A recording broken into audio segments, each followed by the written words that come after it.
Welcome back to APUSH in under 3 minutes. No time for intros, let's get into it. So it's fair to say that all the immigration coming into the United States during this Gilded Age was not that well received by American society. America has mostly always stood on the principle of the acceptance of any sort of immigration. At least, that's what they say on the surface. Behind the scenes, there was a lot of debates and quite a bit of governmental action as well, so let's give a few examples. First of all, do you remember all those Chinese immigrants that risked their lives to do dangerous work building the transcontinental railroad? Well, here's a fun story. There was so much anti-Asian racism that by 1882, America passed the Chinese Exclusion Act that put a 10-year ban on any new Chinese labor immigration. But you also have good things too. Like for example, in the Supreme Court case US versus Wong Kim Ark, it established and solidified birthright citizenship, meaning anyone born in the US is a US citizen. A good book to reference here might be Rose Cohan's Out of the Shadow. This book follows the tale of Rose, who immigrated into the US as a Jewish immigrant, and shows her struggles to maintain her culture as she worked through countless sweatshops. Another thing to note here is the work of women, or more specifically one woman named Jane Addams. She's known for doing quite a lot of stuff, but for this time period what you should know is that she co-founded the famous Hull House, where she would aid the poor along with immigrants. Also during this time, you have people all over the place wanting to justify their class, race, or just status in society, and this is where an ideology takes hold known as social Darwinism. Essentially what this means is applying the quote survival of the fittest ideal to society. Or for a better definition, social Darwinism argues that the strong naturally dominate the weak and that social inequality, racism, and imperialism are justified as natural outcomes of competition. Now of course, I'm not even going to get into how this is completely wrong and how it completely misapplies Charles Darwin's original thinking. Rather, I just want you to know that this very controversial ideology was used in this time period to justify the success of those on top of the social ladder. And that's it for this one. On the screen now are AP style questions for this topic. Pause now.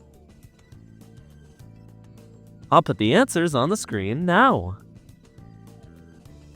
I will see you in the next one.